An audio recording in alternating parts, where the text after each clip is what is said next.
lay it out there of what to expect when expecting. And really, any business person could relate to this. It's just maybe it might look a little different, but at the end, what you're going through, you're building a business. Yeah.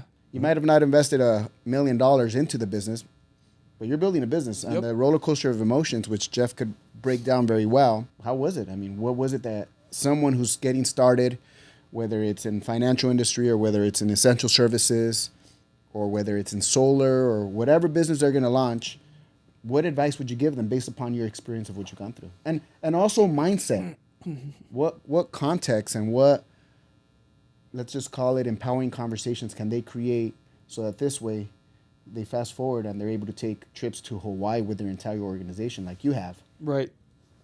Well, I just feel like in business there's this thing that I call entrepreneurs paranoia, right? That just never goes away. You know, it's this constant, well, I shouldn't say it never goes away because it did go away eventually, but this constant anxiety. Yeah, but I still have it to this day because even once you're past the money, then it's a game. What would Ed Milet say? It's a scorecard, you know? What would Ed Milet tell you? Because he talks about that in one of his videos. By the way, he's been mentored by Ed Milet. For those who don't know who Ed Milet is, look him up. One of the greatest coaches. Yeah. What would he tell you with that, what you're making up right there? Well, I mean, the reality is that whenever you get in business, especially, so like if you take my industry, for example, I recruit someone who's a nurse. Yeah. And they have a full-time career. They went to school for nursing. Mm-hmm. You know, like I'm thinking of my top agent right now. She's a nurse practitioner. She went to school, got her RN, went back to school, got her NP, started working in a hospital as a provider, gets recruited part-time. And then she's got this battle in her head of, I went to school to do this. I feel like I'm supposed to be doing this. If I leave nursing now, no matter how much money I'm making here, I feel like I wasted all my time in school. So there's like almost this obligation to herself, right? Mm-hmm. Then you start a business part-time and you start off brand new and you're fired up and you're excited and you think all your friends are going to support you and they don't. Mm-hmm. And they no-show on you and they cancel on you. Then they talk shit behind your back to your other friends. And so then they cancel on you. Yeah. You know, and like you have all this going on and then you finally like make enough money to where you're like, oh, maybe I could leave my job. But now you're making $100,000, $200,000 a year and everyone thinks you're killing it, but you're still broke because now you're paying off all the debt you accumulated trying to get there. Uh-huh. You know, and so the reality is that it's this constant battle. And then, you know, the spot that gets hard where you feel like you're doing something wrong, that's not that you're doing something wrong. It's just that that's the spot right there where everyone quits.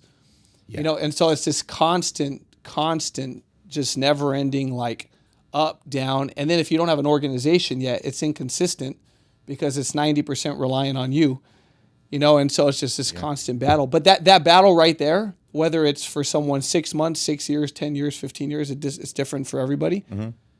That's the spot where most people quit, you know, where they sell out and they go, you know what, I could just go to my job and it's so much easier because I know what I'm getting every other week. Yeah. But that what they're getting every other week is never going to give them what they want.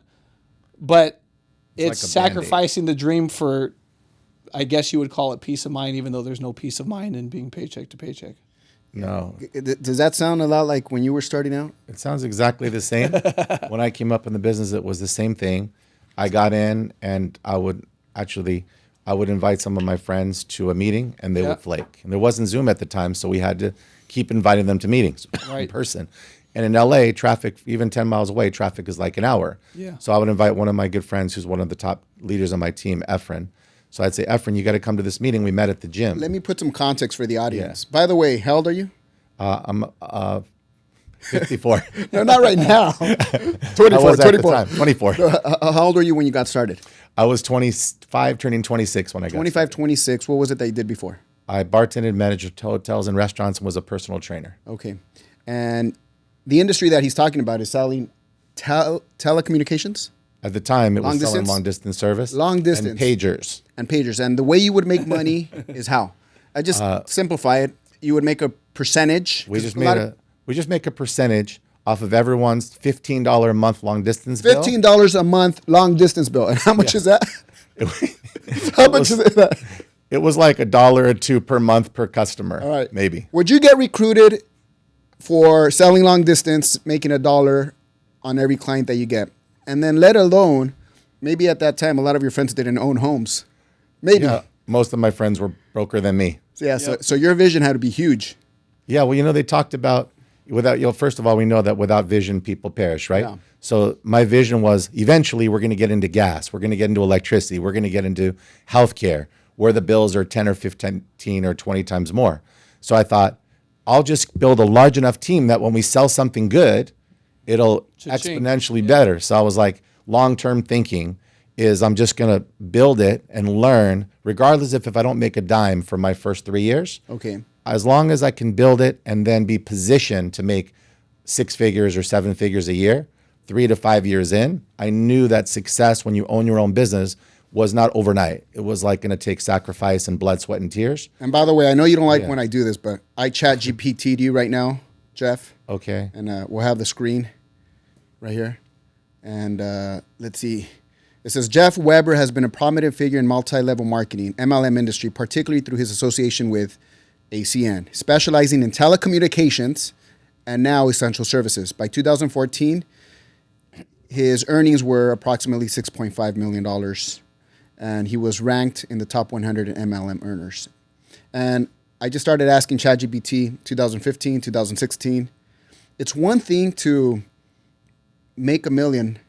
It's another thing to make $1 million a year. And you've done it for the last 20-something years. Mm-hmm. So that says a lot about you as far as your commitment and really what you've gone through. I could just imagine, like Jay said, the disappointments of people coming and going and the emotional roller coaster. Mm-hmm. What would you say to that? I mean, right now, this is your results. Yeah. And the crazy part is, I know that in your industry, and I say yours, but I'm also involved in the industry, mm-hmm. You're getting now healthcare. So now you went from paying a $15 a month utility bill where, you're making $1. But now you fast forward, everything that was declared is happening. Mm-hmm. And similar to your business, you guys make residual on life insurance, yes? Mm-hmm. Now we're talking a whole different type of billing. And so if you could elaborate a little bit of what the healthcare, not right now, but mm-hmm. continue with the story, but what the healthcare industry is and how is it that you're able to make money even in that market, and how would that coincide with even life insurance? By the way, I'm recruiting right here, both of them together. Yeah. Honestly, we're in the same business, right? We're in the people business. Yeah. We're just going to work with and sort through people to find like-minded people that see what we see, that have the same vision that we have. And everything that Jay went through, I went through, and vice versa. We had to go through a lot of people and share our vision of what, in his case, financial services look like. But that was intimidating for me. When I was 25, I was like, okay, nobody's going to listen to me on financial services at the time. Right. And then in my case, I had to paint my vision on how great long distance service was when you were going to make $1 or $2 a month off of a long distance bill. But listen, it's not about long distance today. It's about where we're going to be in 5 or 10 or 15 years.